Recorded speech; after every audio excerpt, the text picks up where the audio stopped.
Scott, give us an overview, please. Well, it was an outstanding win for our program and our university and all of Northeastern Ohio and Western Pennsylvania these kids represent. And really proud of what we were able to accomplish.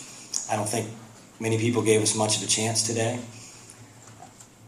But there are 27 players and 5 coaches and a lot of fans that believed that we could win. And we felt that. We felt that we could win this game. So just very proud of what we were able to accomplish. We just beat a great team, a team that deservedly so was ranked number 1 in the country, and well coached, really talented, and we were just able to find a way to win. It wasn't the prettiest thing at the end, and it was gut-wrenching.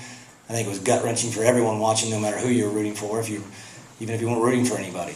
That was tough to watch, but we found a way, and that's what this team has done all year long, and we're still here. We're still in Omaha, and we're proud to be here. Okay. Dave Carducci of the Record Courier. Scott, you came flying out of the dugout with the check swing. What did you see? And what's going through your mind in that inning as the balls are starting to come out? Throw a strike. I saw a full swing. I mean, everyone else saw it too, especially on the third base side. I don't know if the home plate umpire blinked. I was surprised that he didn't call it, and it worried me. And I jumped out there because he didn't react right away.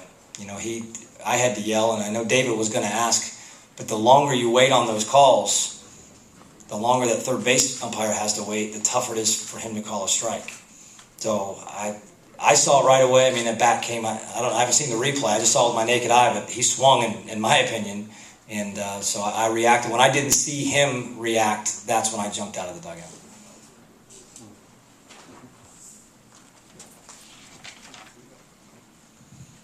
Matt Lofgren, Daily Constater. Ryan, if you could talk about your defense behind you, they helped you out a lot in there.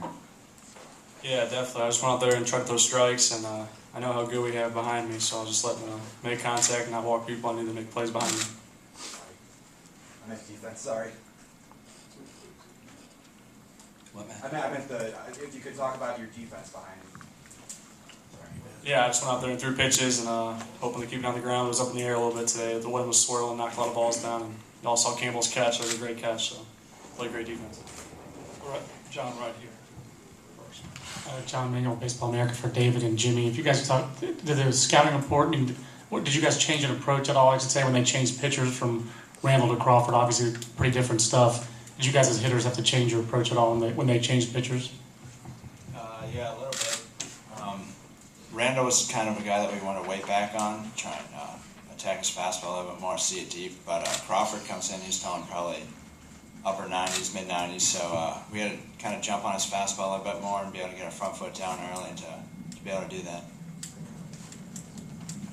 that. Zach Jackson, Fox Sports Ohio. Scott, as good as Arkansas was on Saturday, you were adamant that you guys didn't play well. How important was it to get off to a good start and then try to hang on from there?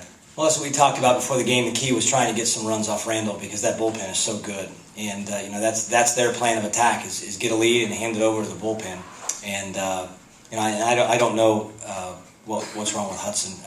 Hopefully he's okay, but he didn't look himself. The first pitch of the game, Evan Campbell hit into the gap and hit it pretty good, and he came back and he said he's not throwing very hard.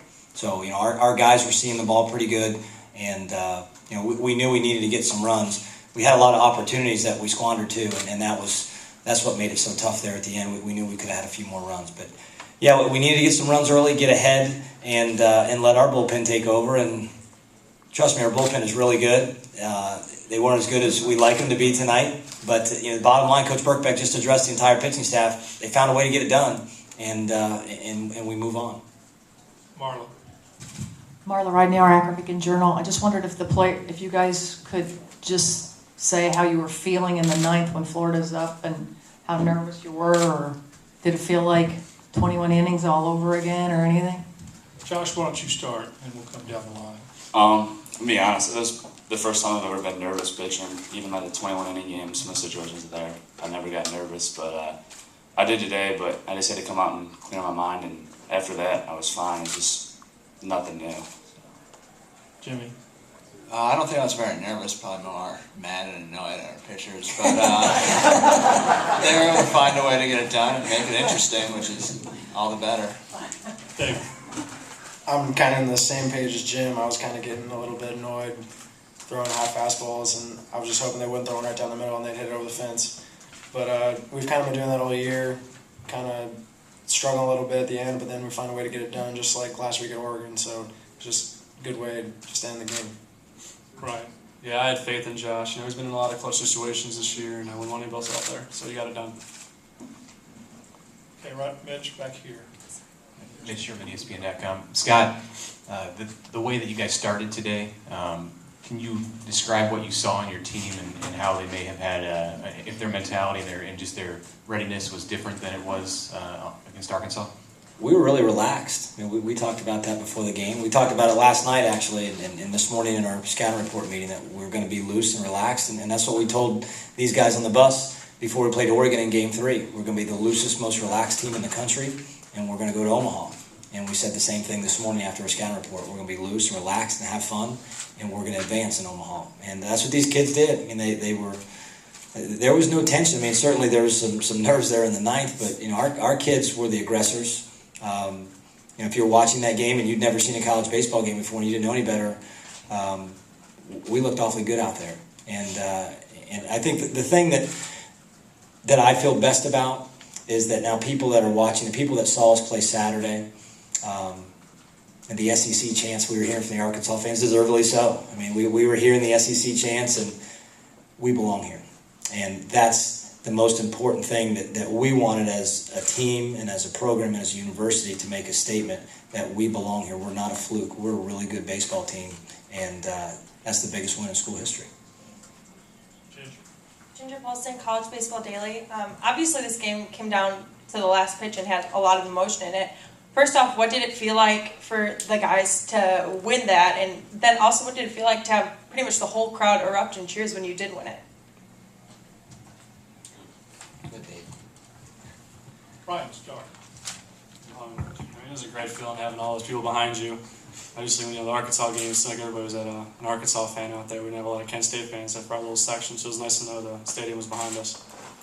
And kind of to build on that, against Arkansas, it seemed like we were playing in a sea of red. Everywhere we looked, it was just red shirts, and we had our little section of gold shirts. And then, like before the game, when they announced the teams, Arkansas fans, it sounded like we were back in Oregon. Just the place we erupted was extremely loud. And the Kent State fans, it was a little bit loud, but it wasn't quite up to what the Arkansas team was like. But it's just great to know that everyone's behind us now. That the quote-unquote Cinderella stories are both. We're the only team left. Stony Brook got bounced yesterday, and it seems like all Omaha has adopted us, and they're kind of rooting us on. The back, Aaron. Yes. I know Coach Aaron Hardigan with FoxSports.com. I know Coach already kind of touched on it. So this question is directed at any of the players that wish to take the question. You coming into this tournament, people like to refer to you as a Cinderella with Stony Brook. But you guys said opening day, I know that the numbers coming into the tournament that you brought really didn't make you a Cinderella. You said, we're good. We have as much a right to be here as anyone else. Can you reflect on how this win kind of backs that statement up for you guys? Yeah, we definitely feel like we deserve to be here, and hopefully we showed that out there today. After Saturday night, we probably left a lot of doubt in people's minds, but after today, we kind of used the Cinderella story to our advantage. Teams made. Florida might have overlooked us a bit today, just got caught thinking about their next game. We were able to jump on them early and kind of shock them with that. Kendall Rogers, perfect game. Scott kind of gets lost in the mix, all the hoopla at the end, but talk about the job that Ryan did today, kind of break down his performance. He was outstanding. They did hit some balls hard. They had a good approach, and we made some great plays. I think a big momentum shift was the double play that he knocked down, the line drive in the middle that got us out of, I think it was the second or third inning, and then the diving catch by Evan Campbell. So defense was outstanding. Ryan's not a strikeout guy. Ryan's a guy, he pitches to contact, and he gets a lot of outs and a low pitch count. We talked about maybe sending it back out there, but it was very hot, very humid. It was tough sledding for pitchers out there today, and we felt really good with our bullpen, and that's why we made the move. But defense was the story today, and Ryan threw it in the zone and let the guys make the plays behind him. this will be our last question for this session. Here's Zach. Scott first, and then all of you guys. Can you just talk about how happy you are for Jason McGoley to play today and then play the role that he did?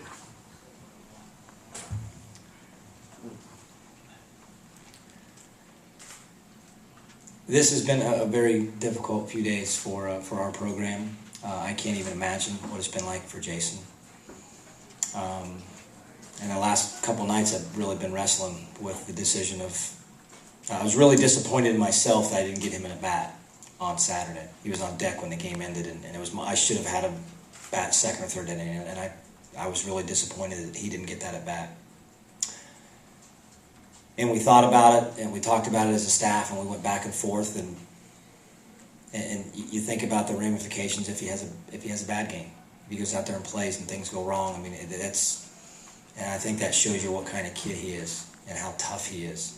And it gave our team a lift. It really did. His first at bat to battle like he did and get that base hit off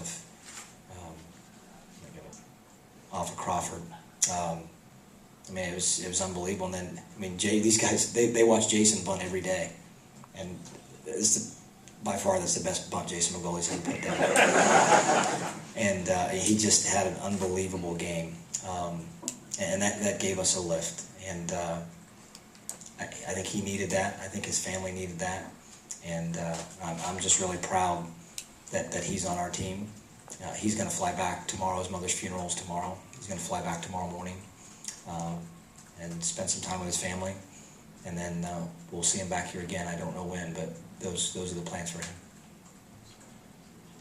Can you guys just talk about how happy you are to see him? I mean, it's great. Jason, I mean, he's been a fighter. He's a real strong kid, and he knows that the whole team's behind him. No matter what happened, if he went 0 for 4 with 4 strikeouts, we'd have been right there, and like nothing has changed. Like we're part of his family, and we're just always behind him, and he knows that. And I think that kind of helped him to go out there and battle like he did and succeed the way he did today. Thank you.